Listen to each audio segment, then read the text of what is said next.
Emmanuelle, Hey, Anna. I'm really loving this image behind here.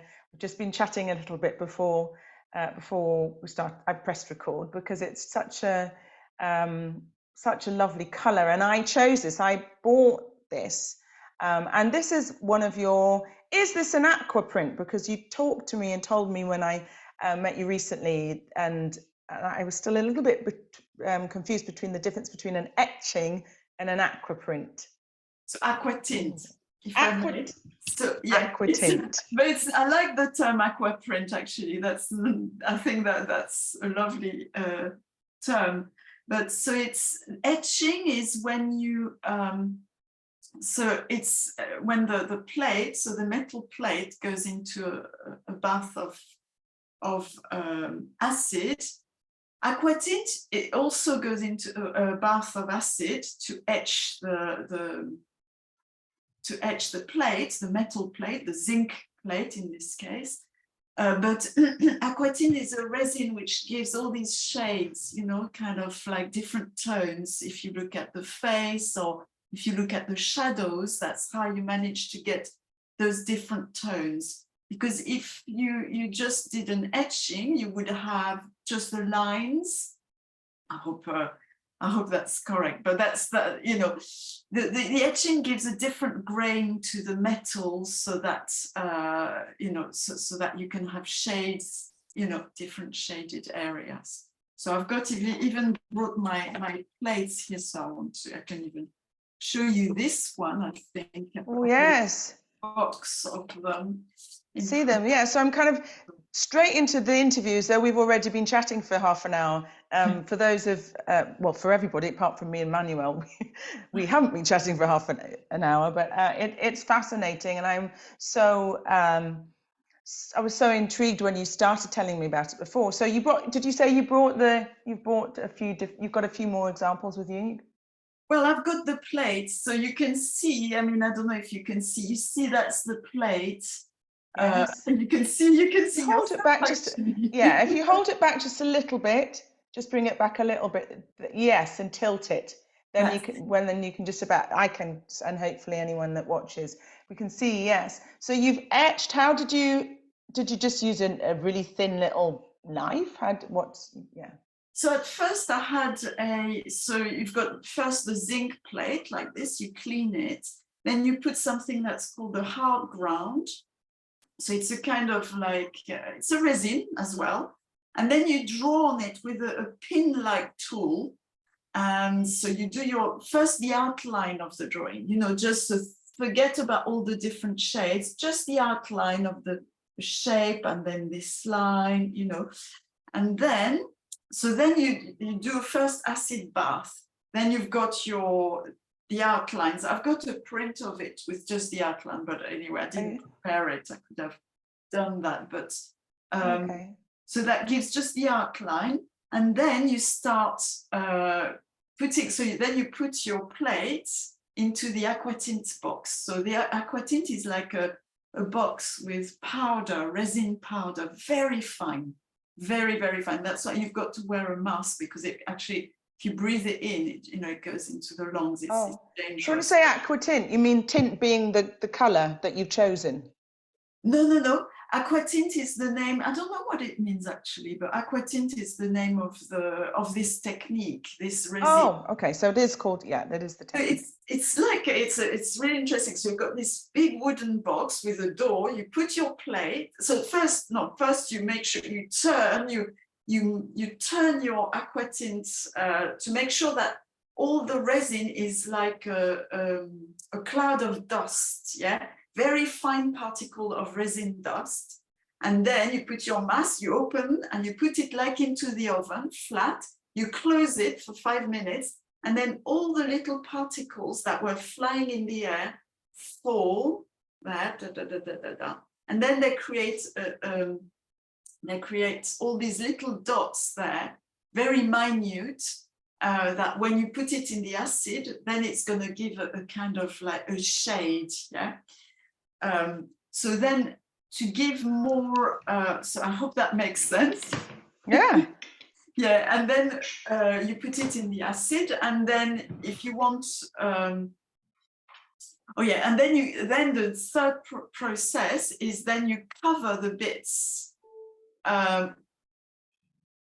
with a kind of liquid ground. You cover the bits that you want. So first you start. Oh, it's complicated, but it's okay. You don't. Well, just share as much as you feel is easy. Don't have to. Yeah. So you just see whatever you feel comfortable. On the image, the leg is kind of a very pale orange. It's white, actually. It's from a black and white image, this photograph. So then you cover it first, then you place it in the acid, and then it's going to make the shade a little darker. And then you cover the next bit, and then if you see on this image, the darkest bit is the hair. So that's the hair that ends up being the last bath in the acid. And if you want a darker shade like that, you can leave it like a few minutes in the acid. Sorry, I hope it's not too technical. No, you started explaining when I saw you last time as well, and it's for anyone that doesn't know anything about it. It's always interesting to find out a little bit about the processes that every artist has. Even I know that's the technical process.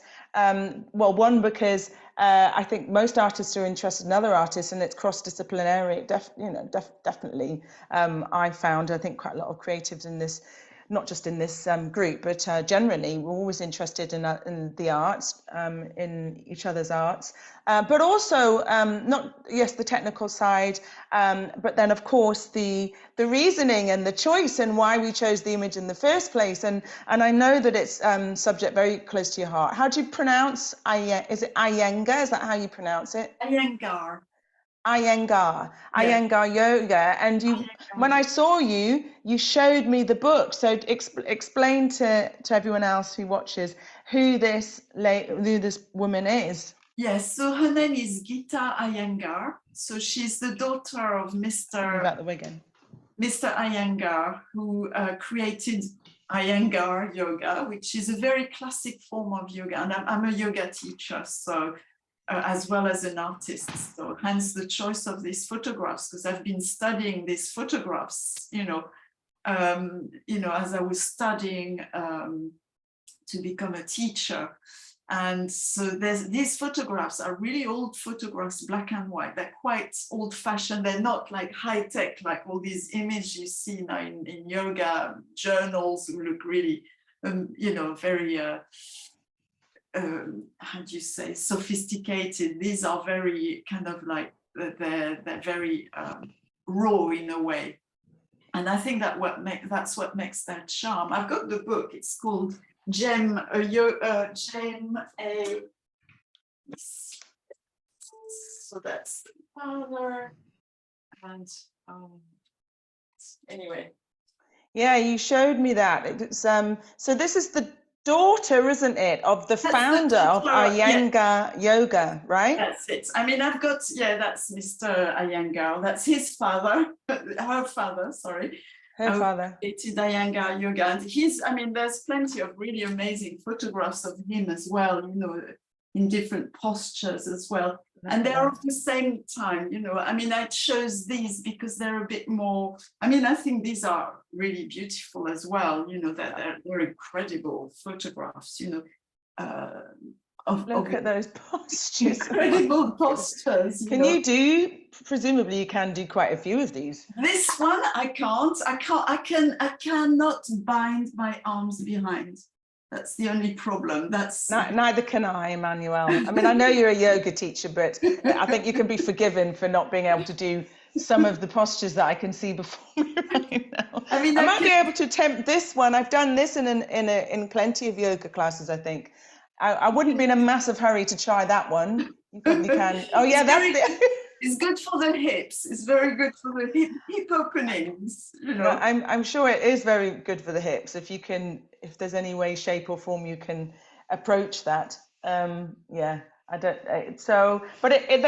From when you showed me them, they're really fascinating and wonderful postures, aren't they? And this posture is a little bit more accessible. I'm quite so curious to know, one about, because I am familiar with this posture, whether what you teach, whether it's strictly Iyengar, And then also about this, about the cross. Is there a crossover with yogas that people? Because I've been to a few yoga classes where I've been given to people just do their thing. Do you just do your thing? Do you mix a few styles? How does it work? Okay, in Iyengar yoga, we're quite purist, but I No. started with Shivananda. I did some Ashtanga yoga. I haven't heard of Shivananda. What are the main, unless it's going to take forever and you don't want to, are there fundamental differences between, say, I didn't hear the first, I haven't heard of the first one. I've heard of Hatha, is it, and Ashtanga, and Iyengar. I'd heard of that as well, but I think I always got them mixed up with Ashtanga, actually. So what are there main differences, and why did you focus on Iyengar? Well, it's interesting because, Ashtanga, and the creator of Ashtanga yoga is called Patabi Joyce, and he studied with BKS Iyengar. They had the same teacher called Krishnamacharya.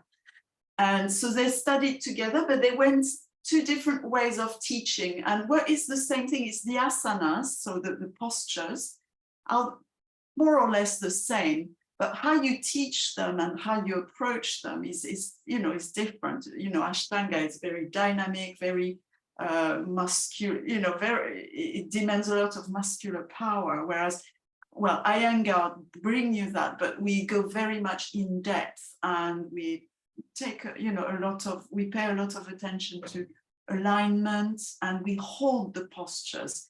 So rather than being very fast from one posture to the other, which we can do as well, the more experienced we become, the longer we hold the posture. For instance, we'll hold a headstand. I hold a headstand 6 minutes in my own practice, or a shoulder stand 5 minutes, but I'll do a whole sequence for 20 minutes. Because, I find personally, I believe that the longer you hold, the more you can get inside, and you can refine. You become your own teacher, because suddenly you really experience the posture. When you go too fast, I think, from one to the other, you can do that if you need to warm up, and if you need to, but if you want to, I think, to really work and correct yourself, go deeper within, reach. So it's not just, the skin, the muscles, the skeleton, but that's what's beyond your skeleton, ultimately we're aiming at the soul, in yoga. That's where we're aiming at, really. Thank you. And yes, when I've been to a few, the last ones I went to, they're talking about the breathing, and that yoga is a form of meditation, and yes, the postures it's that way round. Whereas because it's become such an integral part of keeping fit in a lot of the gyms and lessons, and it's quite easy to forget that the actual the essence of yoga originally. And would you like to expand on that you said, by reaching the soul and the breathing bit? I remember the last time I went on, recently went on a course, and it was actually a retreat, and the focus, I think I mentioned, was traditional yoga. The focus is on the breath, but it was more because of the meditation. It's very interesting. In fact, in yoga, classically, if you think of, if we take the text by Patanjali, who is a sage, an early sage, the first sage who put into writing some sort of text about yoga. He was, I think it was 500 BC, or maybe, around that time. So he was the first one, because it was an oral tradition passed on from, guru to their students and so on, And then the first known, sage who put it into writing is a man, half god, called Patanjali. And he wrote, I think it's 196 aphorisms to give us clues about how to go about our yoga posture, our yoga practice. there's very few about the yoga asanas, about the physical aspect of yoga. And, you know, it's, and you mentioned the breath. So in fact, Ashtanga, so in Sanskrit, Ashta means 8, Anga means limbs. The 8 limbs of yoga, you might have heard this expression, is the, you know, it's like it's a guide to the journey of yoga. So the first starts with yama and niyamas, which are principles about how you interact first with yourself, how you behave, you know, your cleanliness, honesty, and all these principles. That's the first aspect of in the journey of a yogi. Second is how do you interact with society, with your peers, with people. That's the second limb of yoga. Then only comes asana, asana meaning postures. Fourth is pranayama. So it's all the breathing techniques, and, you know, so, and then you've got 4 more, and, you know, one of them being concentration, meditation, and so on.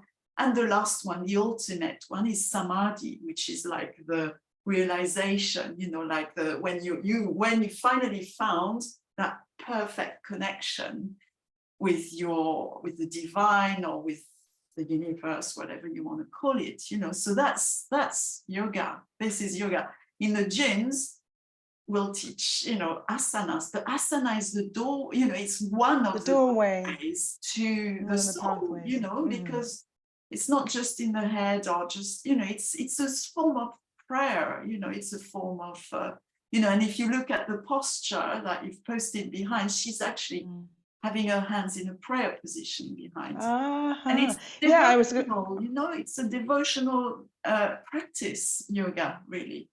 I was going to say that, yes. What does this one? So this, would you say that it has this got a specific one because of the hands being in prayer? Is this particularly a prayer pose?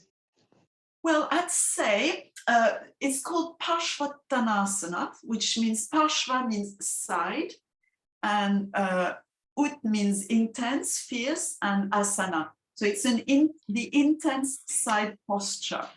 And for those who practice it, I promise you, it feels very intense to do it, particularly on the hamstrings for the front leg, the leg that she's reaching with, you know, her face to the shin.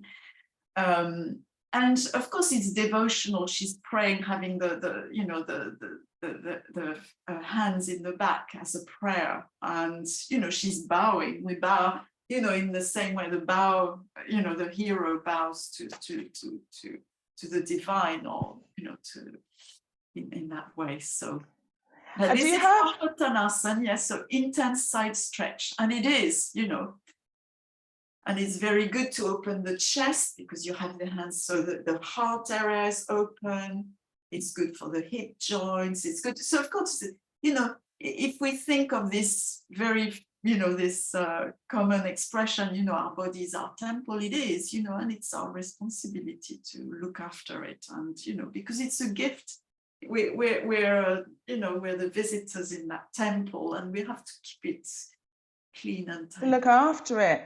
That's one of the ones that I think is often taught, because perhaps some teachers do mix a little bit, or this is one that regardless of which yoga class I've been to, it often appears. As you said with the Iyengar yoga, the tendency is to hold, if I understood correctly, to hold the postures for longer, and to focus on refining and being in the posture for longer, and the depth that brings in.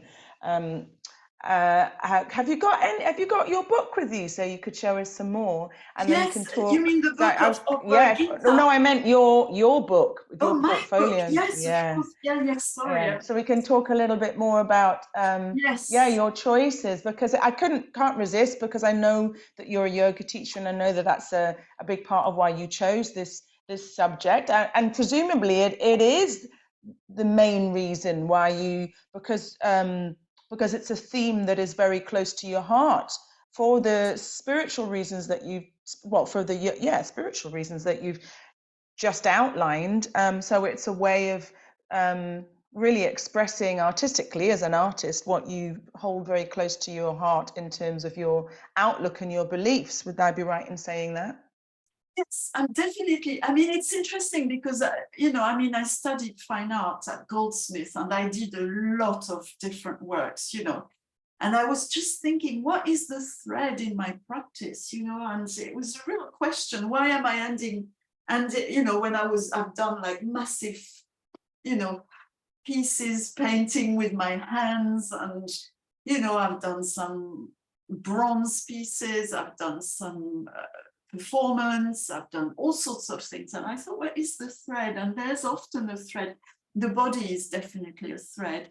And I think there's something about, it's, in fact, it's just, I was asking my brother his opinion of, you know, well, his comment, he's an artist, well, he trained as an artist, about the work. And, and he said, there's, you know, commenting particularly on the yoga, you know, the images. I've just got a couple there that I might want to show. Oh, I love, yes. That's one, gorgeous. Sorry, you know, this one is not in, it's gorgeous. One, you know, and oh, they're just so, I find them so relaxing to even there's something very therapeutic when you look at them, even though not all of the postures are, especially the ones in those books. I suppose it's because they've worked into them, so that it doesn't look like there's anything that's ill at ease. But you're saying, yeah, to return to what you're saying, that the thread is the body, you're saying, with your work? But not just, I mean, the body, there's so much about that, but there is, he said to me, there is something about the sensual and the spiritual.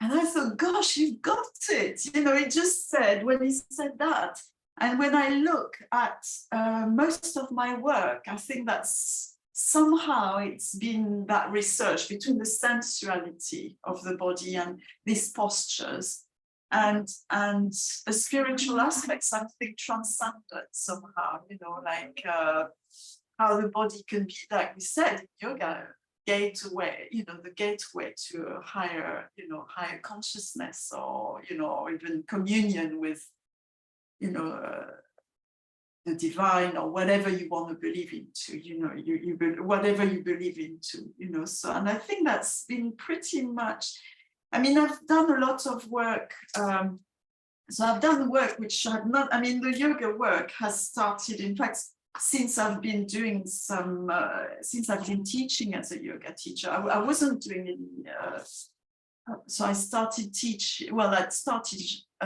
training in 2014 as a teacher. And you did? Yes, so you know, and before my work was, but often it was the feminine as well, and that same, you know, same thing. I think I was always seeking, you know. I mean, I've got an older, I wanted to show you an older piece of work that I really like. So yeah, I do. I'm not super well prepared. I should have got everything on my desk. But yes, you are. You've got your portfolio there. We've got this beautiful image behind me, which I bought, and yes. Yeah, and you are selling your aqua prints. Aqua tints. I must call them aqua tints. Your aqua tint prints. Yeah, aqua tint prints. Yeah, okay. Etching and aqua tints. Yeah, so they are available. Probably not all of them, but some of them for anybody who's interested. I certainly was. I couldn't resist this one. I think it's so lovely, and also from a selfish point of view, more accessible. It's an accessible reminder to what I potentially have access to if I were to return to my yoga practice, more than some of the other. Yeah, but you just have to, you have to start where your own particular starting entry level is, don't you? So yeah. Definitely. So you've got, I mean, these are, they're where you're aiming at. I mean, you know, Mr. Iyengar, starting when he was, I don't know, very young, he started, I think, as a teenager, and he practiced until he died, age 96, you know. So same with guitar, she died also a couple of years late after her father, funnily enough. But, you know, as a child, she was a yogi already, you know, very, I mean, incredible. What are the name of those books? Are they still possible to buy? One of them is called Light on Yoga. So that's by BKS Iyengar, and that's called we call it the Bible of Yoga. And the other one, the one where I've taken all my images from, which I wanted to show you, is called Yoga, a Gem for Women. And oh, don't worry, because you've only just brought back the other exactly. I don't know where it is. I should have got it ready. That's okay. No, it's fine. Show us some. Quite a lot. So it's called Yoga, a Gem for Women, and it's all those. It's very old-fashioned. It's very classic. I mean, well, that's the charm, isn't it, of these images? They have this really, really endearing and just poignant kind of charm about them. These postures, because there's such a sophistication and refinement in I suppose the spiritual connection because of the mastery of the yoga itself, and then the seeming simplicity of the way that they were photographed. Well, the photographs and the postures, they make it look so simple. There's something very peaceful about, I suppose, a really good yogi does have that peacefulness around it, even though the postures themselves, yes, you'd have to give yourself quite a bit of time to do them. So show us your portfolio. So you said, the connection, and presumably then for you, without having particularly thought about it, yes, your focus is these aqua tints, but they encapsulate for you, as does your yogic practice, the relationship between the sensual and the spiritual. And so this has been your subject matter for a while. And so show us some of the other art that you've done that you presumably for you has this similar theme before that you have arrived at your at these. But before we go on to that, there was another aspect I wanted to touch on, which is because the process is so precise and so it's very meditative, you know, because you spend hours on this tiny little piece, you know, tiny plate, and it just draws me completely, fully into this piece. And so there's a very meditative aspect to this work, which I love, you know. And some of the work I've done in the past, as I said, you know, performative, where I would, you know, paint with my hands, having an image projected on the wall and being, in a way, it's also a sort of connection. It's very different. It was very spontaneous, very full of, you know, movement. And whereas this is the complete opposite. Have you got any videos of that? Have you got any? Yes, I do actually. I've got some stuff. Yeah. Maybe you can't show it now, but I'd love to see those. Maybe we'll do another interview, or we could. I don't know what you're able to post. But you could show it on a Thursday Creator Taste. But yeah, show us because that's seemingly different, although from what we've just been saying, because if there is an underlying theme, although as an artist, as all of us know on this site, it's fair enough if our themes completely change. They may radically change depending on what our influences are over the years. So show us some of the other work. So this is an old piece of work. Well, it's from 2010, I think. It was before I did yoga, but it was kind of, there is something similar. In fact, it looks a bit like an etching. It was also, so the similarity, it's good for me to talk about it because I never made the connection, but I work from an ancient photograph. And so it's actually, I added the glasses, and before I've got an image of it without the glasses, you know. And does she have a veil over her? Yes, she's supposed to be a kind of Turkish princess. I was really interested also at the time interested in Orientalism, and so I did quite a lot of work around Orientalism, you know, and this kind of. It's interesting also thinking about Orientalism because yoga is supposed to be like, it's from, as far as we know, from India. So there's a kind of like it belongs to another culture, really. It comes from, and when I think of all the work I did with Orientalism, you know, I mean, I don't know if you can see what that is. It's a veiled woman, and you know, I did quite a few of these works from ancient photographs, you know. Oh, that's lovely. Of faces and you know, different.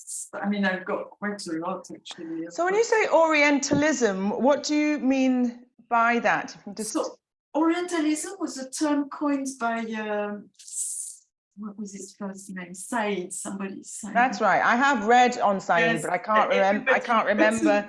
This, yeah.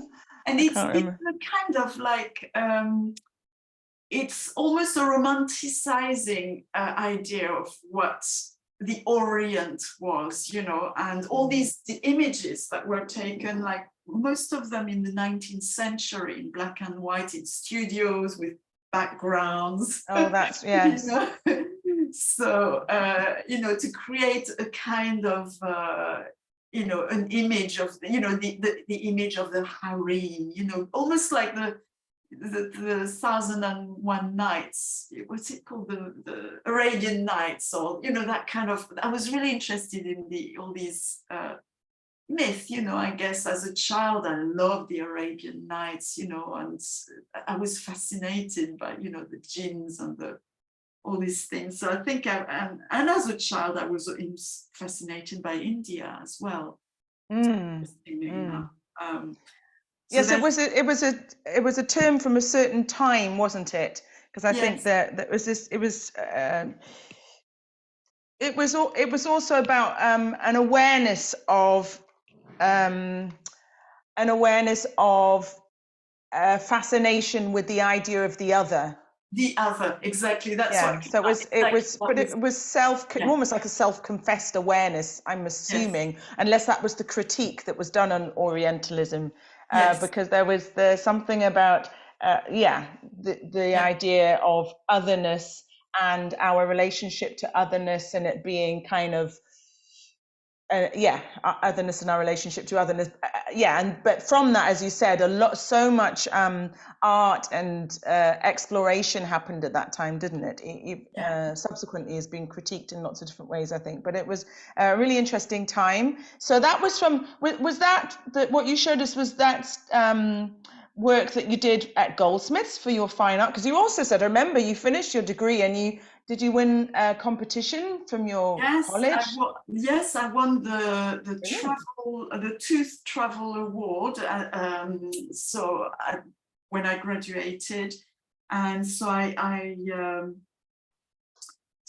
made a proposal to do some work in Morocco. So and I did. I went to spend 3 months in Morocco, living in a Moroccan family, which was absolutely amazing. And I made a film. I even had a relationship with a Moroccan man, which was fantastic. Wow, no, it's lovely, isn't it? Where our artistic explorations can take us. Exactly. Yes. Yeah. No, these were very creative and inspiring times. You know, it was very.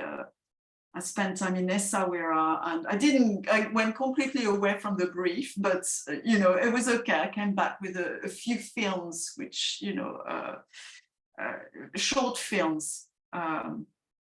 One of them is slightly unfinished, but a few are, you know, I could post as well. One of them is about my friend Layla making bread. So it's just her hands making bread and talking about sensuality. I mean, you know, she's making the bread with just flour, and so she's making, you know, in real time, having this bread, and it's very mesmerizing. It's very sensual as well, you know, and it's almost like you know, massaging the flesh of the shoulders or something. Yeah. Bread. Well, people, when they're preparing food, it's very good for, it's supposed to be very good for you. Of course, it tastes great as well, but the actual act of doing that, if you can relax into the process. Yes. I think these are just gorgeous. You showed me quite a few of these. already, and as we've discussed, from what you said, they're really encapsulating so much of what you're about as a person, because yoga is very important to you, but as you said, this relationship between the sensual and the spiritual, and then also this lovely in the moment attention to the process of the making that you really enjoy as part of the art. The way that you use the grounding and the way that you will dip it in the aqua tint and the whole process of making it. So thank you so much for sharing all of that. And it also serves as a reminder to, I think, any artist or any creative that it's about all of it, isn't it? It's the artwork that we produce is the finished thing, yes, but it's the experience. So it's all such an integral part of the artwork. And so what are you hoping to do? Are you going to stay with the aqua tints for a while? You showed us quite a few of them. Actually, before we finish, could you show us one of the ones that, because I chose this one, I bought this one, which I absolutely love. Show us one of the ones that incorporates a bit more of the texture that you spoke about, which I don't know if you may not have spoken about it in this interview yet, but when I spoke to you recently, you were telling me about I think it was one of the ones we're thinking of using here, the first one, where there's more texture in the process. Yes, okay, and I'm sorry, I've got to get up to get it. That's okay. Okay. Yeah, I remember that it's something about the way you. Yes, yeah. That was real fun as well. That was in the book. So this posture is called the bird posture, and that's the one. Yeah, that's right. Yeah. Yeah, and it comes in different colors, and I like to experiment. I really like to experiment with colors, And so with this one, what I did, so same process, the one that's behind, except, so I covered all the body there to create the background. I covered all the body with a liquid ground, so which it resists the acid. So it means that when you put the plate in the acid, this doesn't touch that. The bits you've covered will remain intact. I see. So what we did is that we in the acid. Oh no, I remember now. I'm trying to remember. We had, was it water? I mean, it's a kind of marbling, basically. Yeah, it's the marbling effect. Liquid resist. We put it into some kind of, I think, some liquid, but I can't remember. Then we stirred it, and then it created all these incredible, because it's separated, because one was wax-like and the other must have been water. So it's separated, and then we put the plate on it. And then when the plate came out, so it had all these beautiful patterns on it. That's right. I remember. Then we put it in the acid, and then that's how you got all these really incredible textures. They're wonderful. And it looks like an aura. If you're going to talk about spirituality, the way that the color has kind of radiating off is it her name Gita? Gita Iyengar, yes. Gita Iyengar. Yeah, they're really fabulous. They're really, really lovely, Emmanuelle, and very reasonably priced, I might add, for anybody that's interested in them. Just get in touch with DM Emmanuelle, because you have a few that I know that you probably got several that you want to hang on to. And so what is it that you feel this year that you want to develop in terms of your in terms of the creative, from the progression of your creative project and your prints? Would you like to have an exhibition, or are you more than happy to think about just selling them privately, or do you want to go back to Morocco? All of that, all the above. So yeah, an exhibition, definitely. I'd love an exhibition, because I think they're really going to be seen. I mean, I love, like online, it's great. You can get really nice, scans, but it's not the same. When you actually see the paper, the grain, it's not the same, you know. No. So that's why I think exhibition is still the best way to. But I'm trying to put them on Artfinder. I've sent my application to have them on artfinder.com, and I'm also going to start a Shopify shop, which will be linked to my Instagram. What's your Instagram? So Emmanuelle? my Instagram is my name, so it's Emmanuelle, EMMANUELLE.DLL. That's it. DLL. Well, Emmanuelle, thank you so much. They're just really lovely, and I'm feeling the benefit from the postures, even though I haven't actually done any of the postures. They're really relaxing, and yeah. Well, I can't wait until because I've seen it and I have bought this one, so I can't wait till I have it. And they do have that effect. Good artwork does, and I love, you know, that you said the relation to the sensual and the spiritual, because I do think they certainly are imbued, is that the right word, with all of those qualities, the essence of what is important to you, and I think is what is really important, wonderful for everybody to share those qualities and to remember, to be reminded of those qualities. So thank you so much. They're really lovely. Thank you. Yeah, thanks for taking the time today. And yeah, if anybody's interested, DM Emmanuelle, and I'll put your Instagram links on top of this as well. I'll just move out of the way just so that people can be finally left with the image of Gita. Gita Iyengar in Parshvattanasana. Okay. Thanks, Emmanuelle. Thank you. Thank you so much, Anna. What a pleasure. Bye. Bye-bye.